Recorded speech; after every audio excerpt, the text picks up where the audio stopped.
Podem assentar, que alegria estar com vocês nessa manhã. Quero honrar a Deus pela vida do pastor Felipe, da pastora Mariana, esta família que amamos no Senhor. A igreja Novos Começos aqui em Niterói. É sempre muito bom estar com vocês. É sempre muito bom. Querida igreja, há no meu coração uma palavra para este dia. Eu estive orando por esse nosso encontro e estou muito grata ao Senhor, porque eu cheguei bem pertinho do momento da ceia. Vocês já estavam com o cálice, né? E alguém me abençoou e levou o cálice para mim e para o meu marido. E o pastor Felipe começou a fazer algumas considerações pastorais aqui. E no momento em que ele as fazia, eu vi a testificação do que Deus deseja para esta manhã. Pegue a sua Bíblia agora e abra no Evangelho do Senhor Jesus, segundo escreveu Lucas, no capítulo de número 15.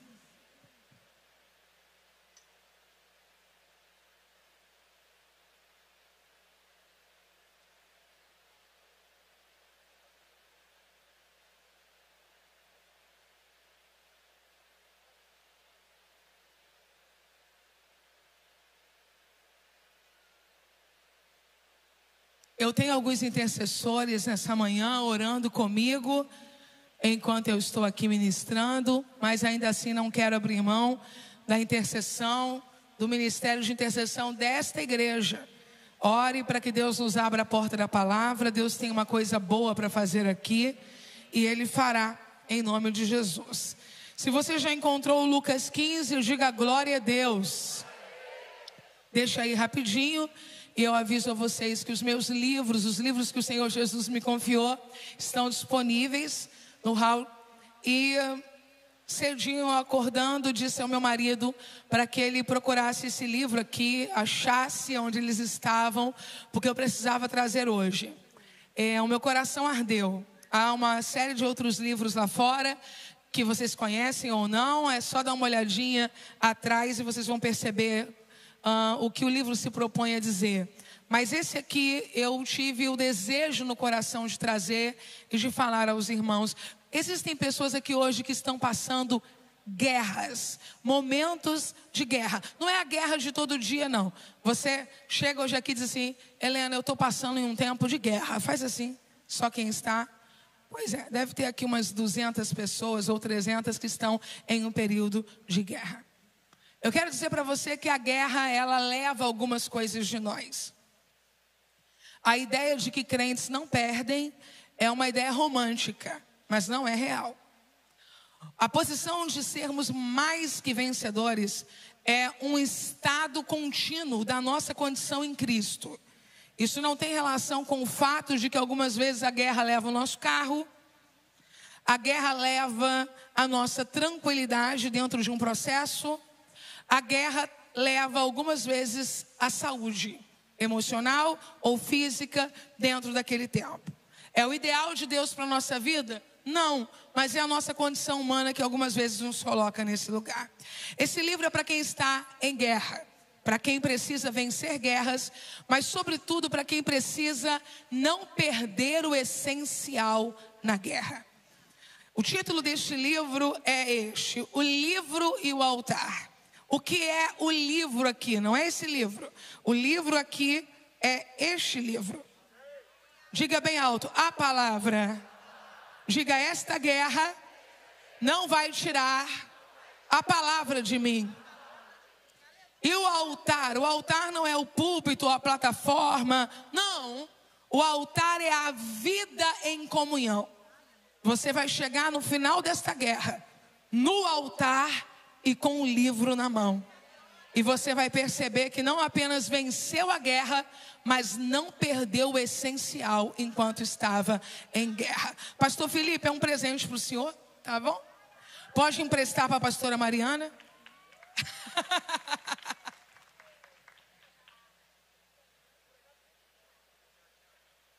Vamos ao texto então agora.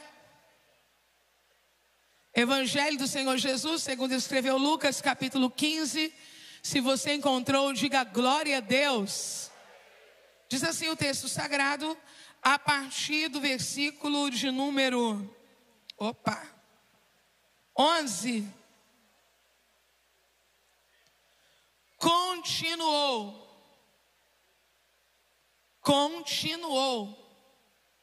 E Jesus continuou. Um homem tinha 2 filhos. Um homem tinha 2 filhos. Vamos todos juntos ler isso, versículo de número 11. 1, 2, 3. Jesus continuou. Vamos mais uma vez, 1, 2, 3. Jesus.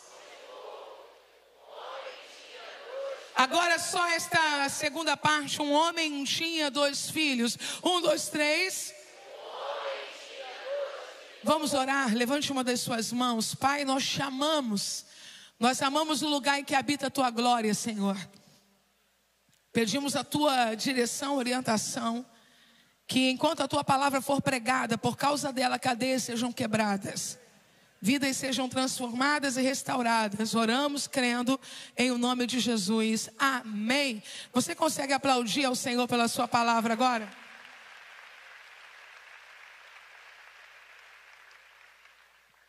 Eu vou pedir só um pouquinho mais de retorno para mim o som está um pouquinho abafado.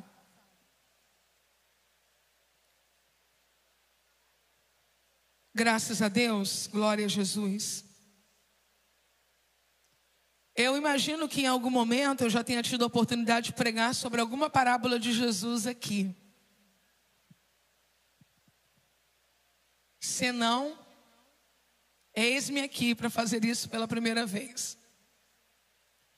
As parábolas de Jesus são histórias semelhantes às ilustrações, ou ainda para quem tem aí um convívio, né, pedagógico, as fábulas.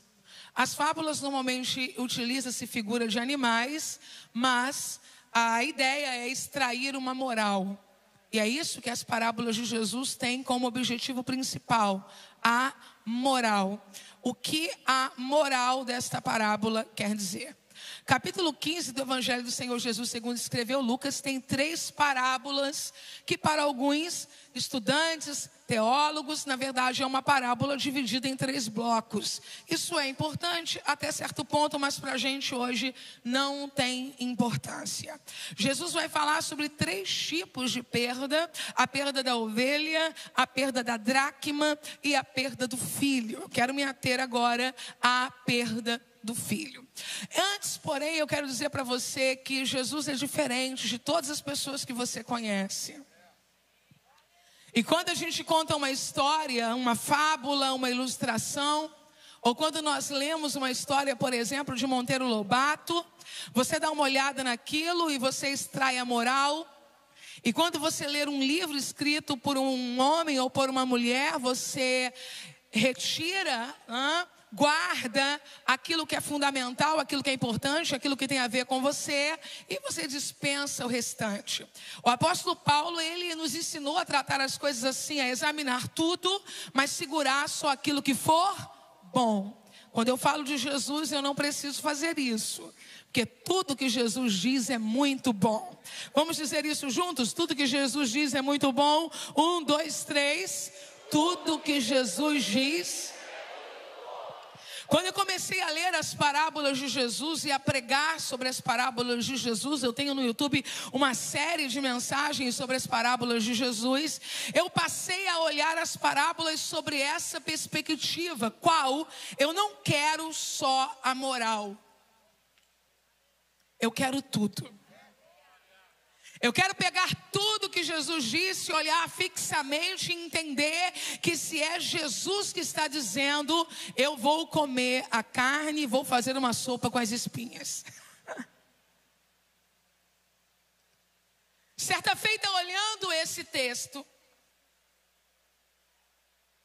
eu encontrei aqui uma história familiar de perdão. Certa vez, olhando esse texto, eu vi a história de corações ofendidos. Certa vez eu olhando esse texto, eu vi os perigos que a ofensa gera. Certa vez eu olhando esse texto, eu vi o quão é possível que relacionamentos quebrados sejam poderosamente restaurados. E eu chego nesta manhã e o pastor desta igreja, o mensageiro de Deus para esta igreja, começa a falar: perdão, perdão, perdão, perdão. E ele ainda diz: vamos todos para o mesmo céu. Esta parábola termina com uma grande festa. E eu quero antecipar o final da história para quem quer viver o que Jesus propõe para esta manhã. Vai terminar em festa, sim. Se você conhece alguém pelo nome, já dá um sorrisão para esta pessoa e grite assim para ela: isso vai terminar em festa.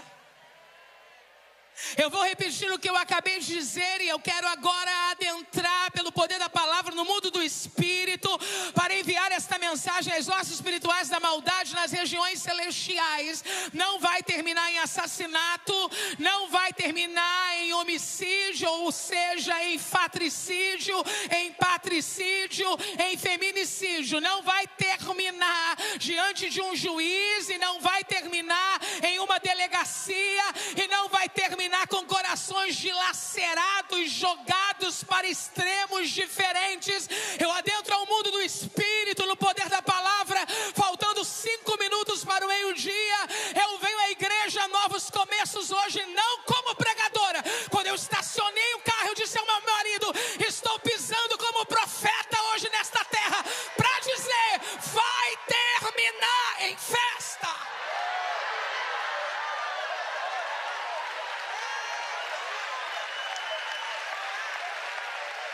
Eu tenho uma palavra para quem está na plateia da sua vida.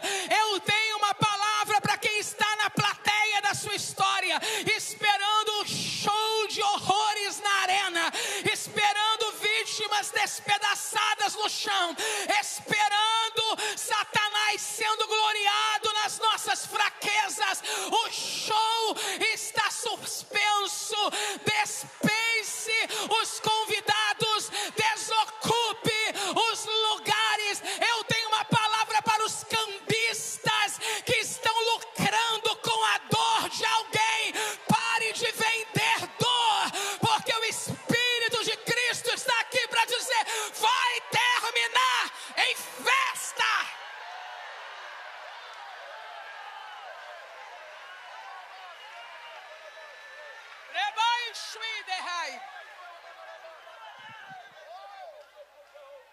Eu vou pedir a ajuda do irmão que está trabalhando aí na mídia para manter para mim o texto na tela.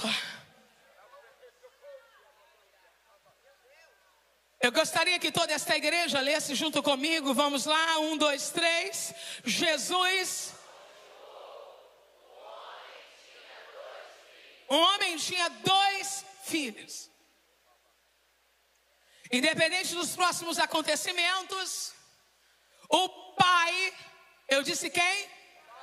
O pai, que representa na parábola a pessoa de Deus, já entra em cena assumindo a paternidade de ambos os filhos. Eu não tenho um filho e um rebelde. Eu não tenho um filho e um bastardo. Eu não tenho um filho e um ex-filho. Eu não tenho um filho que deixou de ser filho. Eu não tenho uma amiga que é ex-amiga. Eu não tenho agora 2 filhos e um não quero mais tratar como filho. Não. Laços familiares não podem ser negados pelas ofensas que alguém cometa ou venha cometer. A parábola está dizendo: um homem tinha 2 filhos.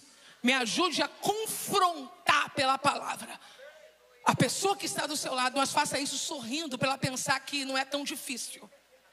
E diga para ela: o que você tem é teu.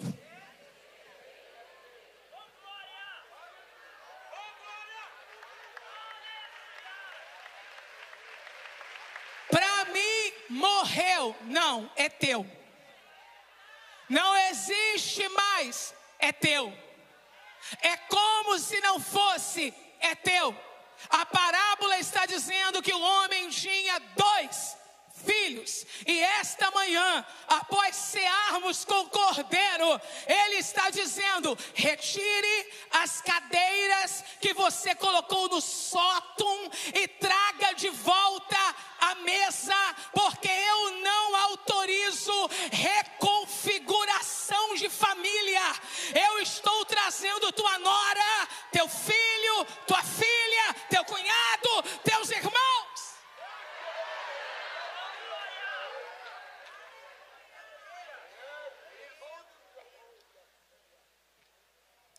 Versículo 2, o mais moço deles disse ao pai.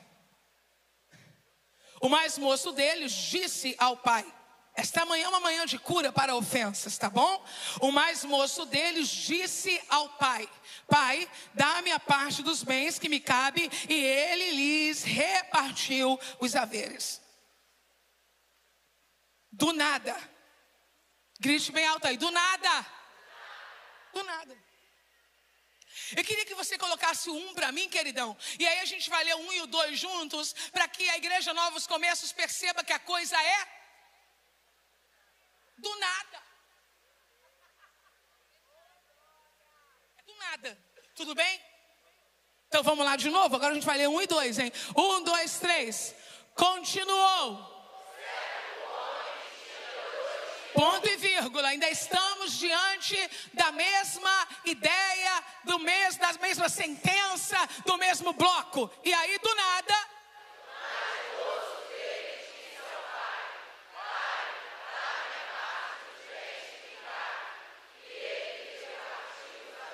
a figura do ofensor rompe no texto exatamente como na vida, abruptamente.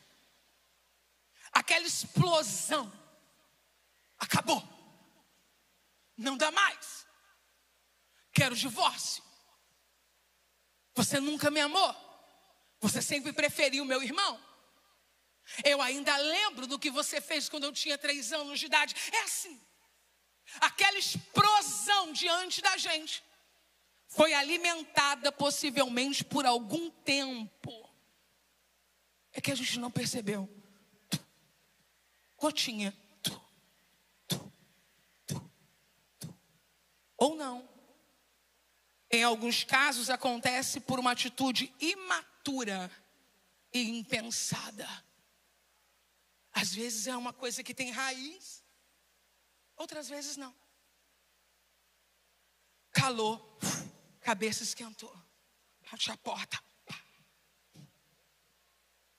Por favor, diga bem alto para você não esquecer. Ele disse ao pai. Não, gente, tem milhares de pessoas hoje aqui. 1, 2, 3, diga bem alto. Ele disse ao pai. Queridos pastores, as ofensas raramente são praticadas. É por isso que a pessoa diz: eu te fiz o quê? As ofensas mais dolorosas normalmente são faladas, ditas. E não adianta depois tentar reproduzir a frase: mas eu só quis dizer isso. Porque no dia daquela frase teve aquele som, teve aquele tom, teve aquele olhar, teve aquele desprezo inicial ou posterior.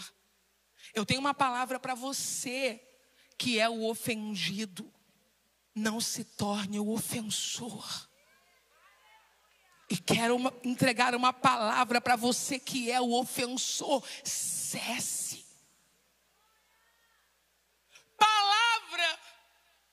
Jó capítulo 19, versículo 2. Até quando afligireis a minha alma e me quebrantareis com palavras? Nós quebramos pessoas não apenas quando usamos um instrumento pesado contra elas, mas as palavras são capazes capazes de quebrar pessoas, mas eu não vim exaltar a ofensa nos novos começos.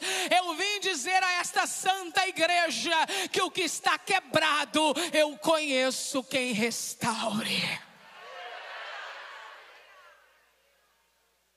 Olhe para alguém sorrindo para ele não ficar chateado e diga a ele: aprenda a usar as palavras. Briga com ele agora, porque você é irmão dele, você pode brigar. Irmãos brigam, briga com ele e diga assim para ele: pelo amor de Deus, pare de falar sem pensar.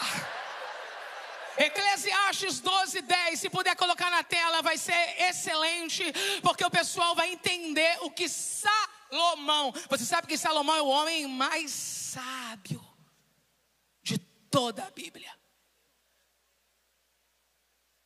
Jesus é a sabedoria, mas entre os mortais o mais sábio é Salomão. Veja o que ele diz, podemos ler todos juntos, só os homens. 1, 2, 3.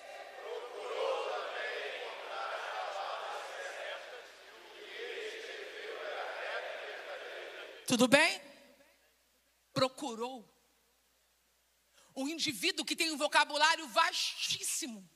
Um indivíduo que é poeta, que é compositor, que é rei, que é proverbista, que é cancioneiro. Ele para procurar a palavra certa. Porque Helena Raquel vai acordar de manhã achando que pode resolver a vida falando a primeira palavra que vem na boca.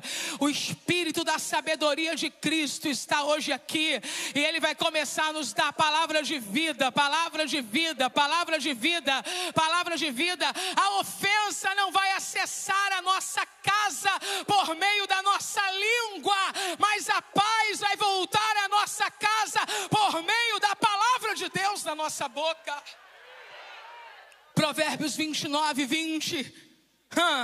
Tem visto um homem precipitado nas suas palavras? Tem visto? Maior esperança há para o insensato do que para ele. Então segura a língua.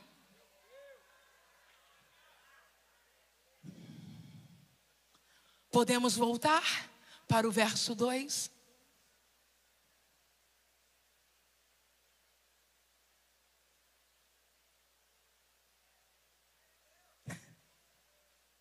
O mais moço deles disse ao pai. Logo a quem? Pai, estou querendo dar uma palavrinha aí com o senhor. Eu fiz uns cálculos. Eu tenho um bom dinheiro aí para quando o senhor morrer. Dá para fazer uma antecipação e me entregar logo o que me cabe? Ele faz uma colocação absurda para quem ouve, mas possivelmente normal para o que ele considera justo. Quando a pessoa não tem consciência do quanto é pernicioso o que está falando ou fazendo, ele não tem menor constrangimento no que fala e faz, porque ele pensa que está sendo justo naquilo que está falando e fazendo. Como é que a gente resolve isso? Primeiro a gente resolve dentro da gente. Deus, eu não quero continuar fazendo o que parece justo a mim. Eu quero fazer o que é justo diante de ti. O pai aqui no texto é o ofendido. A gente pode dizer isso bem alto? O pai é o ofendido. 1, 2, 3. 1, 2, 3. O pai aqui aponta para a pessoa de... Se ele consegue ofender o pai e não tem problemas com isso, vai poupar você? Vai poupar a mim? Em toda relação de desavença, de mágoa, de ressentimento que acontece nas nossas casas, nas nossas famílias, entre os nossos amigos, a primeira pessoa ofendida é o nosso pai. Eu vou segurar mais um pouco. Eu vou contar até 7. Depois vou para 14. Depois vou para 21. Porque eu estou ciente que se eu firo você, eu também estou ferindo o meu Pai.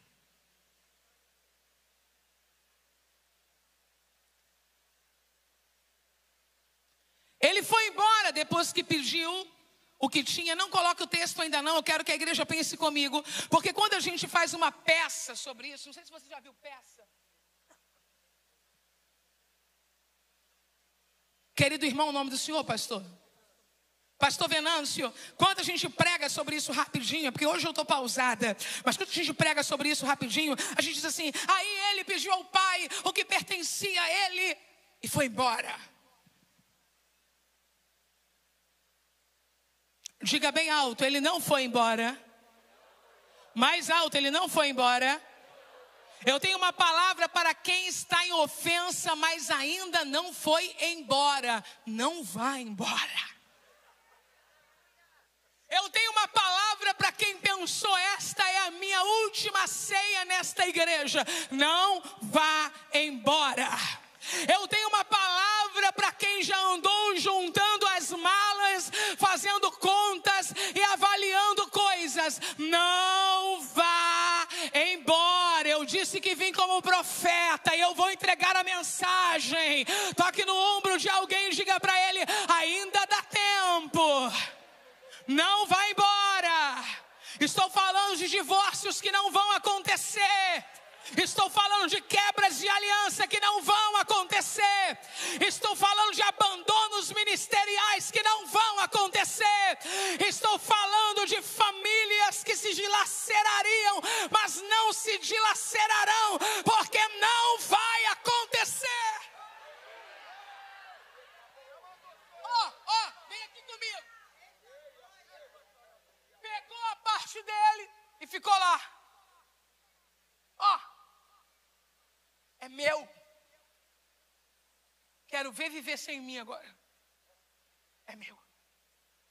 Mas continua onde? Dentro de casa.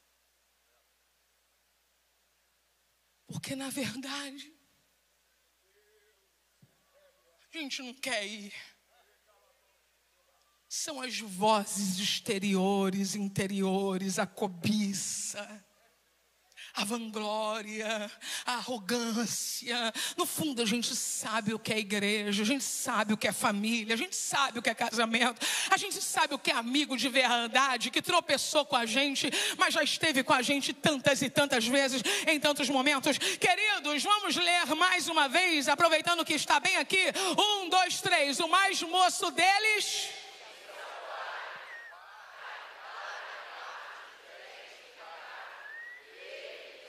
Versículo 13, eu provo o que eu acabei de dizer. Não. Só leia esta primeira parte.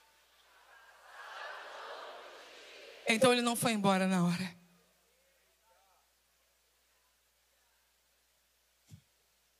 Mas também não conseguiu ficar por muito tempo. Pastor Felipe, eu vou entregar a palavra para esta igreja.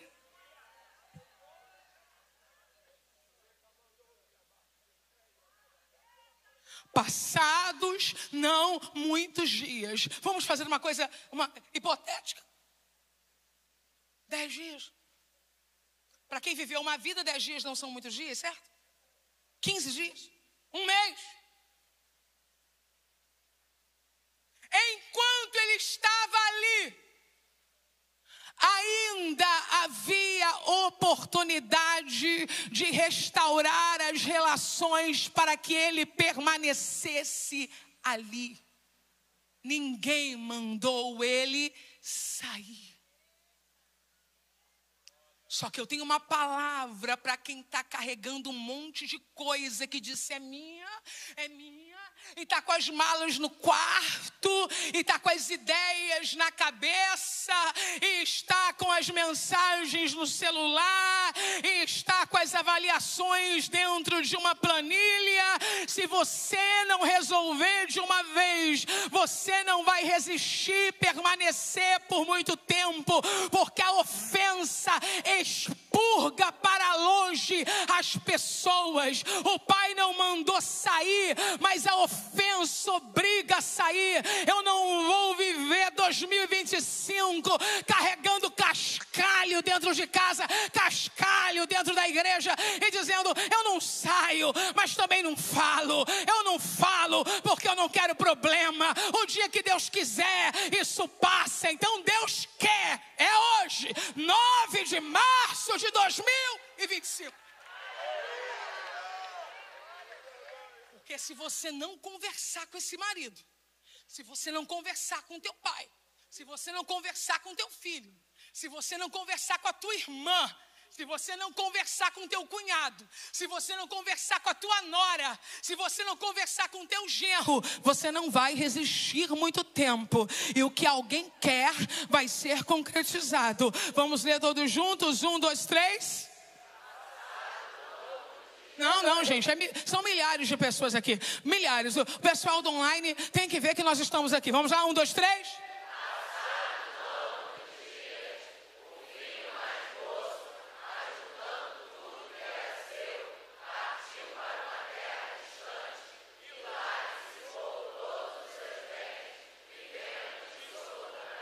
Eu tenho uma palavra de Deus: desfaça as malas, porque você ainda está dentro de casa.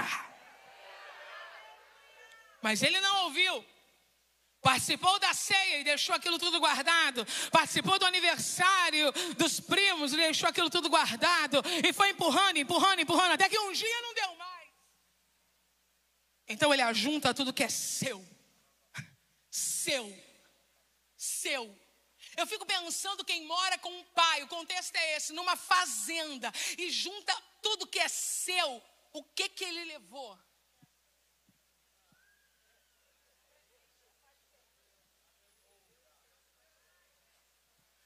Vamos desenhar uma fazenda. Ele pode ter levado os bois, mas não se arranca o pasto.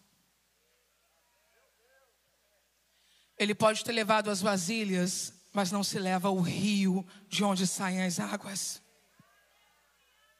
Ele pode ter levado os chapéus ou os chapéus. Um professor de português já me ajuda aqui, que a minha segunda série ficou para muito tempo. Chapéus. Ele pode ter levado os chapéus, mas ele não conseguiu levar o clima da fazenda. Ele pode ter levado o perfume que ele usava, mas o odor do campo onde ele vivia, ele não conseguiu levar. Arrastamos nossa mala de razões e acreditamos que estamos levando tudo de alguém ou de algum lugar, mas o melhor nós perdemos quando as alianças se quebram abruptamente. O Espírito de Cristo está aqui hoje para te fazer lembrar do cheiro da tua casa, o cheiro da tua família, o cheiro da tua igreja, porque o teu nome de pastor você pode levar para qualquer lugar do Brasil, mas o abraço que você recebe de um voluntário aqui, a ideia de experienciar o que essa igreja está vivendo, e você diz: eu lembro do primeiro prédio, eu lembro do segundo prédio, eu lembro do terceiro prédio.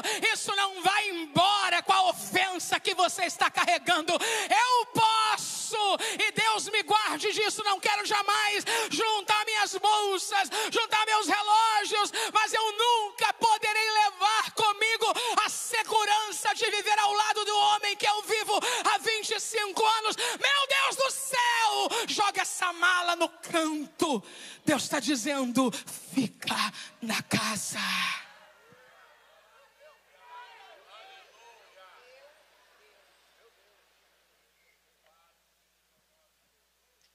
Desde a absurda conversa da partilha precipitada da herança, não houve mais diálogo.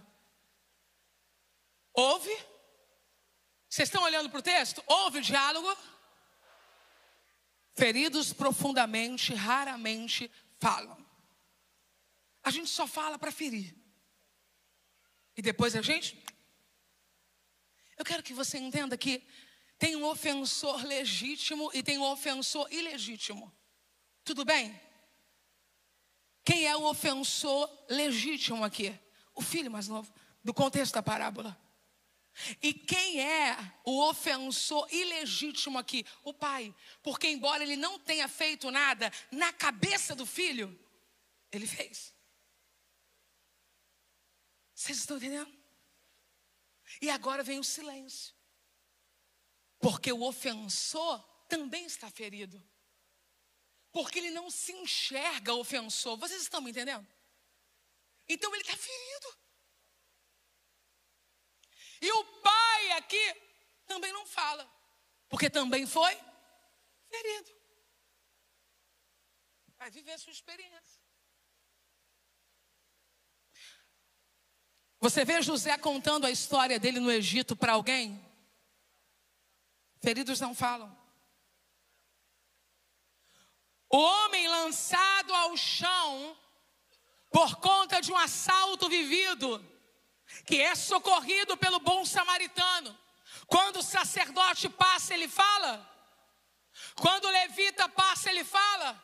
E quando o bom samaritano o acode, o ajuda, o abençoa, ele fala. Não, porque não é sobre o tratamento que eu recebo, é sobre a ferida que me dói.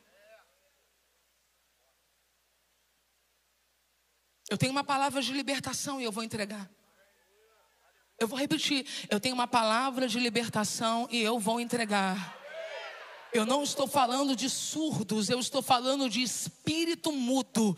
Eu não estou falando de surdos, eu estou falando de espírito mudo. A mudez que entrou na tua casa, no teu leito, na tua família, nas tuas relações ministeriais e entre seus amigos, ela vai perder a força hoje.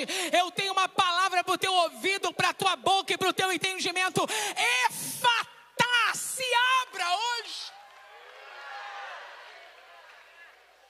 Se você puder, diga alto: ajuntou tudo.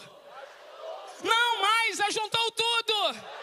A ofensa grita ao coração: não deixe nada aqui. Quebre as pontes. Filhos, netos, sobrinhos. Eu não posso tratar o pai inicialmente como ofendido e o filho como ofensor, porque eu sei que o pai não guardou essa ofensa. Mas uma coisa eu sei: o ofendido, ele quer levar tudo e quebrar todas as pontes.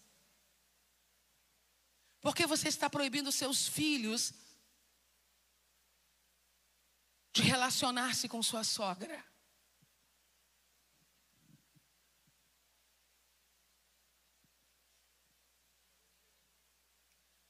Porque você acredita que os seus amigos têm que escolher um lado. E você começa a fazer chantagem emocional com as pessoas. Quero ver agora se você é meu. É meu, meu, meu. Não, não é seu. É seu e do outro. A ofensa grita: tudo é meu. Mas o perdão grita: tudo é de Deus. Levante as suas mãos, eu quero te entregar uma palavra. Eu sei que você não está gostando e nem eu, mas eu vou fazer o quê? Os filhos não são seus, o marido também não é seu, a esposa também não é sua. Tudo que você tem é de Deus e Deus está confiando a você. Então libere as pessoas agora para sorrir, para amar, para abraçar. Pare de jogar no tabuleiro e arrancar as peças dizendo: isso tudo aqui é meu, é meu, é meu. Porque o Espírito está dizendo: libere teus filhos, libere quem você ama, porque o Espírito de Deus esta manhã está dizendo: você já esqueceu que no final vai terminar em festa. Eu gostei de gente que começou a aplaudir isso. São os pacificadores. Se você puder aplaudir mais, aplauda mais. Se você puder aplaudir mais, aplauda mais. Se você puder aplaudir mais, aplauda mais. Se você puder aplaudir mais, aplauda mais. Eu estou cheia do poder do Espírito Santo para entregar esta mensagem. Eu vou pedir para esta pastora aqui, que de vez em quando a gente se encontra no Carisma, para ela ficar de pé. Minha querida, prepare o seu vestido. Prepare o seu vestido. E quando alguém alguém te perguntar se você vai para a direita ou para a esquerda, diga: eu estou preocupada com as vestes da festa, porque eu não sei o dia nem a hora, mas já estão marcadas as celebrações. Eu quero lembrar como essa parábola começa. O pai tem 2, o pai tem 10, o pai tem 100, o pai tem 200, eu não tenho, e o diabo muito menos, mas é tudo dele.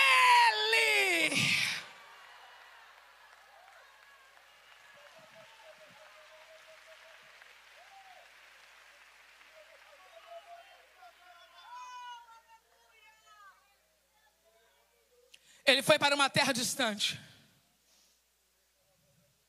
Ele foi para uma terra distante. Isso não tem nada a ver com geografia, ok? Os corações estão distantes. Algumas vezes na mesma casa, né?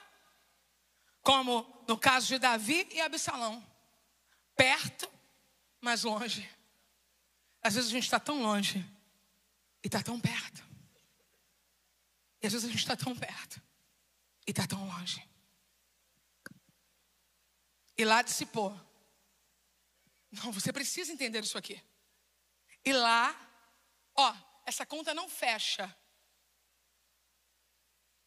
Esse dinheiro não serve para nada. Esse lucro não é lucro. Ok? E lá dissipou todos os seus bens, vivendo dissolutamente. Posso ler para você o que eu escrevi? Algumas vezes o consumismo se apresenta como anestésico para a dor da ofensa. Algumas vezes o consumismo, ele se apresenta como um anestésico que tenta saciar a dor do afastamento das pessoas que amamos. Essa vida dissoluta também indica fuga da realidade. Como é que uma pessoa acaba de receber uma herança e gasta tudo? Ele está gastando tudo porque na verdade ele não levou.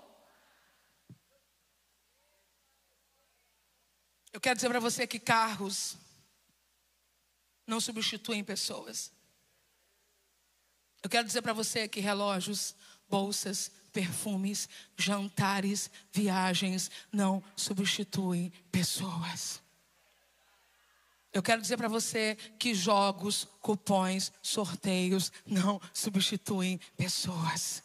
Eu quero dizer para você que cerveja, uísque, cocaína não substitui pessoas. Pare de gastar dissolutamente, porque o que a gente precisa é de gente. Eu vou repetir esta frase, porque combina com as mulheres. O Dia das Mulheres rimou. Eu estou tentando ser fofa, já que eu não estou sendo nada fofa hoje. Então a gente vai dizer assim, gente precisa de gente. Vamos lá? 1, 2, 3... Se for cortar um rios com fundo rosa do Dia da Mulher, só pega essa parte.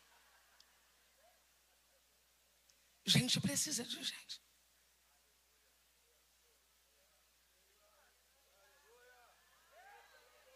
Gente precisa de gente. Gente precisa de gente. Gente precisa de gente. Gente precisa de gente. Versículo 14 vai provar isso. Deu tudo errado.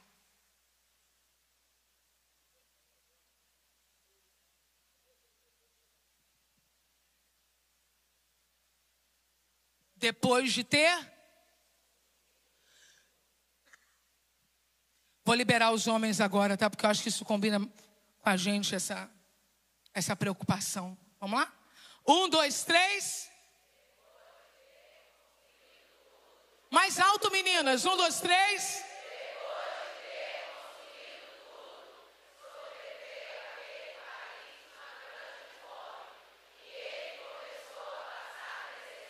Ouça o que eu vou lhe dizer. Eu aprendi isso com meu irmão, pastor Eduardo Gonçalves. Se você coloca dinheiro numa região, essa região tem que enriquecer junto com você. Só que esse indivíduo, ao invés do dinheiro dele ali, projetar melhor ali, Não. Estou falando de lugarejos, tá? Estou falando aqui de Rio de Janeiro, Espírito Santo, não.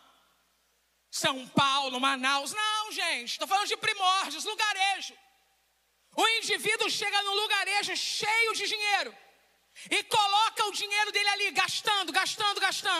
Aquela economia tem que ter um impacto positivo. Meu irmão, se as pessoas soubessem o que um ofendido carrega,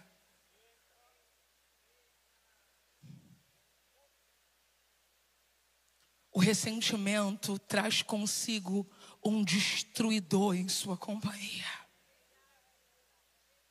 A terra que deveria ter prosperado com o investimento dele, a Bíblia diz, depois de ter consumido tudo, sobreveio àquele país uma grande fome. Você vai brigar agora, mas brigar sorrindo, porque já passou a hora do almoço, aí já começa a ficar mais difícil. Você vai olhar para uma pessoa e vai dizer a ela, pelo amor de Deus, não leve problemas para os outros. Qual é o contexto da minha frase? Quando você não se resolve aqui, você leva problema para lá. Quando você não se resolve aqui, você leva problema para lá. Tem gente chegando com sacos de dinheiro e alguém dizendo agora vai dar certo, e não sabe que a fome está escondida logo atrás, porque eu nunca vi alguém que tenha rompido com o pai e que tenha se afastado de casa, levar bênção a um lugar aonde ele acesse. A fome vem junto, a dor vem junto, mas essa manhã eu tenho uma palavra de esperança. A graça vai se manifestar lá.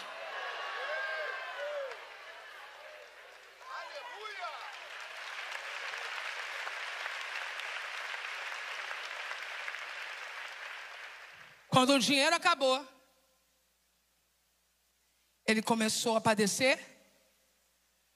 E agora eu gostaria que o verso 15 viesse para você já entender que não vale a pena romper com relacionamentos que são de verdade.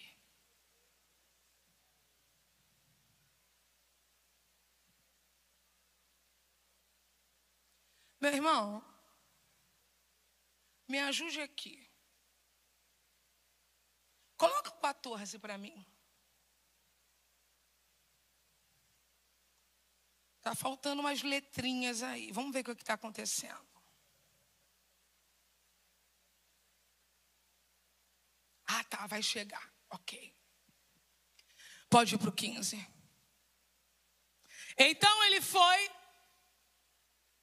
e se agregou a um dos cidadãos daquela terra. E este o mandou para os seus campos a guardar porcos. Nós podemos ler todos juntos o versículo 15? Eu sei que eu estou fazendo você trabalhar comigo. 1, 2, 3. Então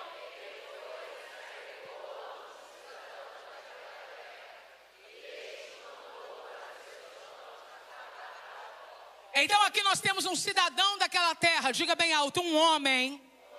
Nós temos um homem que tem campos. Então você vai dizer assim, um homem fazendeiro.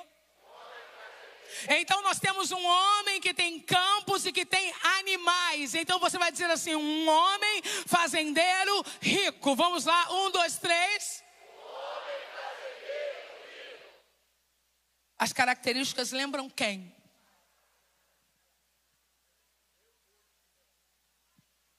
Você está procurando alguém na pessoa errada.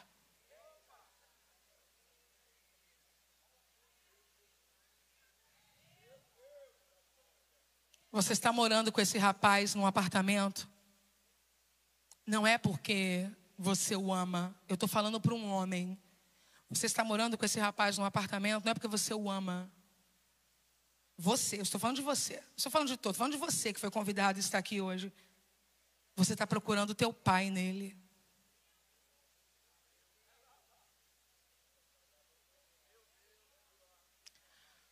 Eu estou falando com você que é pastor, sabe? E que serve aqui na Lagoinha, mas parece que tudo que você recebe nunca é o bastante, você nunca se sente filho. Parece que todo mundo tem pai, paternidade espiritual aqui, mas você não tem.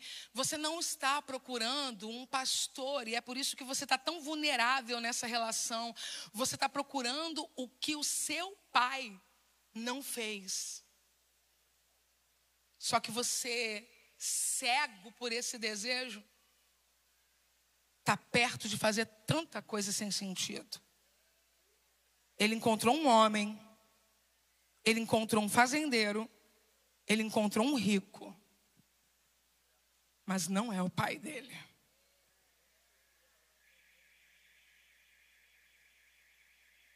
Eu vou repetir o que eu acabei de dizer agora.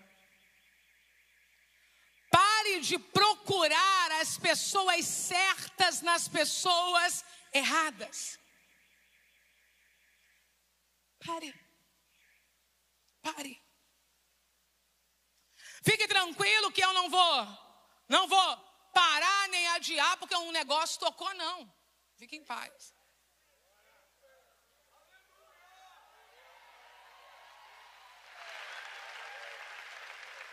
Foi um disparo acidental, nada mais, fisicamente falando. Vamos ler mais uma vez, 1, 2, 3. Então,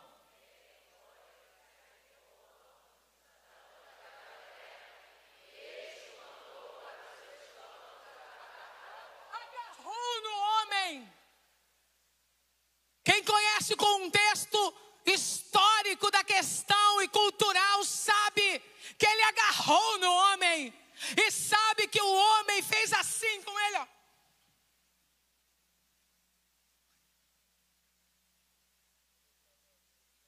De onde você está tirando isso, Helena? Esse homem não tinha só porcos, mas quando ele vê alguém de uma cultura cujos porcos são tratados como animais desprezíveis e quem com eles se aliança, se assenta, se relaciona, cuida, desprezíveis também, ele vai deixar claro: tu não é meu filho e eu não sou teu pai. Vai para os porcos.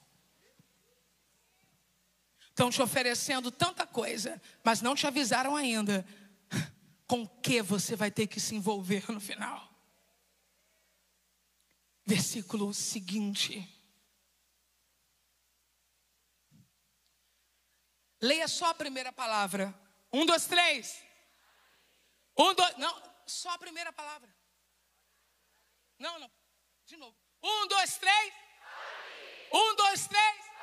Ali. Você tem que entender isso. Ali, enquanto ofendido, distante das relações verdadeiras, ali, ele desejava fartar-se das alfarrobas que os porcos comiam. Ele gostava disso? Ele desejava isso? Não. Ele só desejava.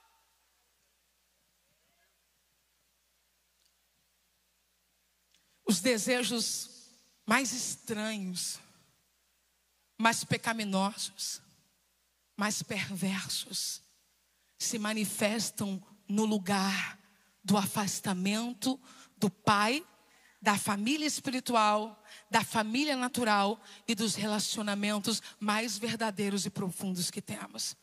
Você vem desejando coisas contra a sua natureza, porque você está ali.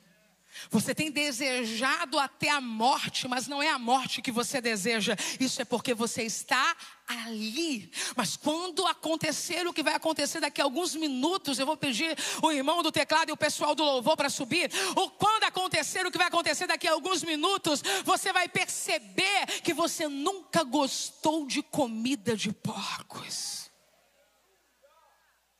Você vai começar a dizer: eu gosto de picanha. Eu gosto de sorvete de flocos. Eu gosto de café com leite.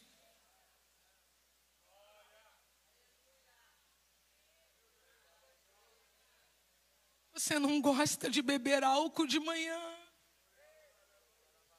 É só porque você está ali. Você não gosta de usar 3 comprimidos sublinguais durante o dia para tentar ficar mais ou menos. É porque você está ali, mas daqui a pouco você vai descobrir como Deus está sendo bom com você. Diga bem alto: novos começos, mas ninguém lhe dava nada. Eu estou muito feliz por isso, então vamos dizer mais uma vez: 1, 2, 3. Mas ninguém lhe dava, mas ninguém lhe dava, mas ninguém lhe dava nada, nada, nada, nada. Há um propósito nesse vazio. Se pelo menos me convidassem para uma pizza, ninguém lhe dava. Há um propósito nessa negação. Posso ir na tua casa hoje? E hoje nós vamos sair. Há um propósito nessa não suficiência nos relacionamentos que você começou a criar depois de romper com os verdadeiros. Ninguém basta. Aí começa a tentar comprar mais 1, mais 2, mais 3. Começa a chorar, agarrando numa perna na outra. Ai, pelo amor de Deus, eu preciso tanto de você. E ninguém lhe dava? Nem quem tá não dá nada. Gente, nem quem tá não dá nada. Porque o rio ficou lá. Porque o pasto ficou lá. Porque o vento ficou lá, o clima ficou lá, o cheiro ficou lá. Príncipe, você tem que ligar para tua mãe hoje. Mãe, tem que ligar para o teu filho. Essa história de que não, foi ele. Não.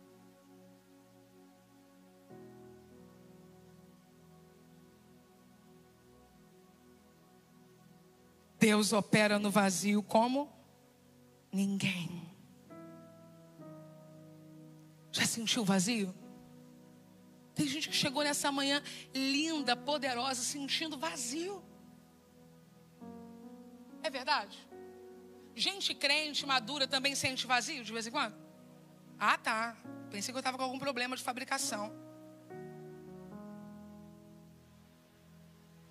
A terra, porém, estava sem forma e vazia. Havia trevas sobre a face do abismo, e o Espírito de Deus pairava sobre a face das águas. O versículo 17 é o melhor tombo da vida.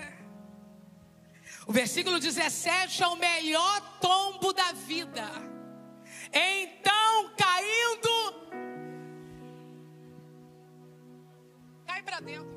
Para dentro de você. O que eu estou fazendo? Niterói é minha cidade. O que eu estou fazendo? Esse apartamento é minha casa. Gente, o que eu estou fazendo? Ó, caiu em si. Esse garoto é meu filho. Eu não quero ver ele com hora marcada. O que eu estou fazendo? Essa mulher é a menina que eu amei. Eu andei com ela de Fusca. O que eu estou fazendo? Novos começos é minha casa. Eu entro numa porta, eu saio em outra. Eu já conheço as pessoas. O que eu estou fazendo?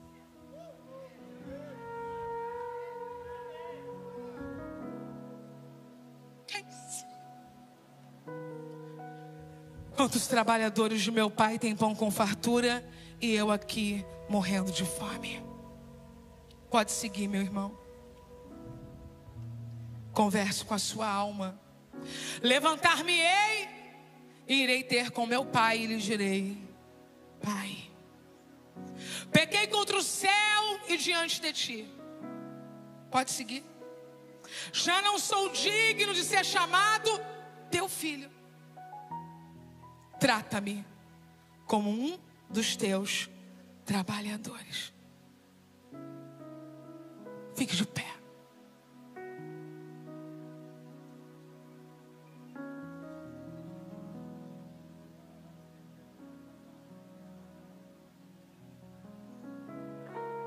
Se você puder, diga o mais alto que você conseguir, haverá perdão.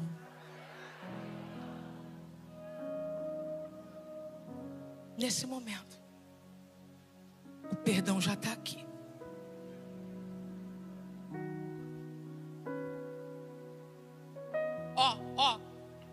O perdão. E levantando-se, foi para seu pai. Olha o perdão. Vinha ele ainda de longe quando seu pai o avistou. Perdão. E compadecido dele, perdão, correndo o abraçou, perdão, e o beijou, perdão. Versículo 21 vai melhorar. E o filho disse: Pai, pequei contra o céu e diante de ti. A ofensa é contra Deus e contra o outro. Não podemos conviver com a ofensa, com a quebra de aliança, como se isso fosse natural. O sangue de Jesus nos reconciliou com Cristo, e hoje podemos nos reconciliar com os nossos irmãos. Já não sou digno de ser chamado teu filho. Versículo 21, já não sou digno de ser chamado seu filho. Versículo 21, já não sou digno de ser chamado seu filho. Versículo 21, já não sou digno de ser chamado seu filho. Versículo 21, já não sou digno de ser chamado teu filho. Só que aquele que está contando a parábola, e que é o pai da parábola, antes da parábola chegar no 21, ele já tinha declarado no 11, o pai tem.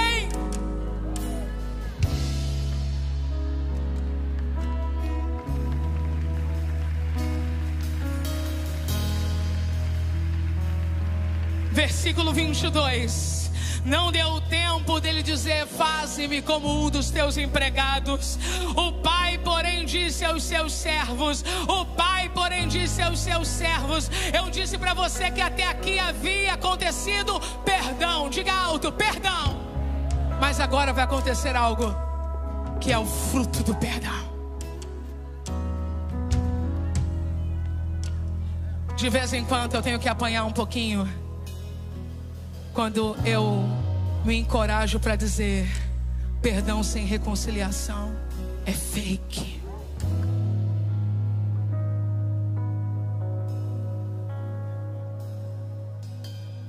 Aí quem quer fugir diz assim: mas eu vou conviver com um abusador? Ah, claro que não, não estou falando. Você sabe do que eu estou falando? Eu estou falando do teu vizinho que colocou saco de lixo no teu portão. Não estou falando do abusador. O abusador tem que ser denunciado. Eu vou conviver com quem me agrediu? Não. Eu estou falando do irmão que falou mal de você e isso tocou no seu ego.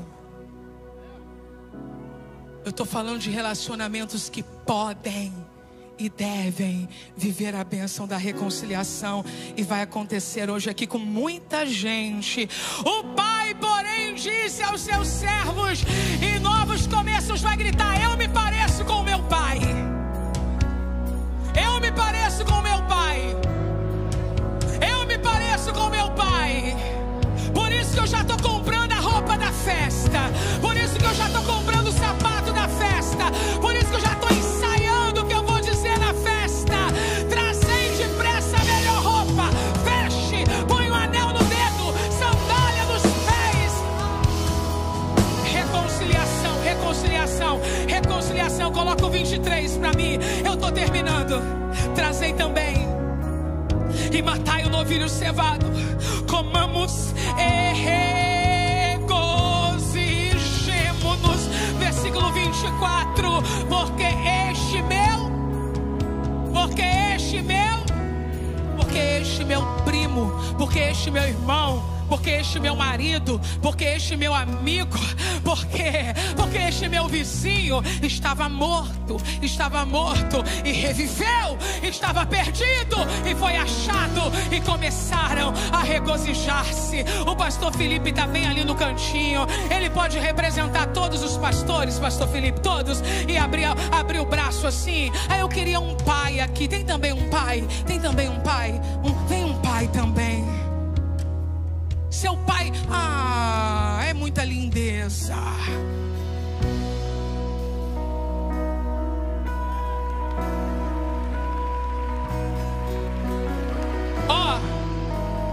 Pastor Felipe representa a igreja. Os pastores que recebem de volta, abraçam e colocam roupa, colocam anel. Pastor Felipe, olha só, tem voz estranha, pastor Felipe, que vai dizer assim, se voltar, tu humilha. Não. Família, família, família, família. Se teu filho voltar, dá um susto nele. Não aceita mais não. Voz estranha. Mas o modelo de Deus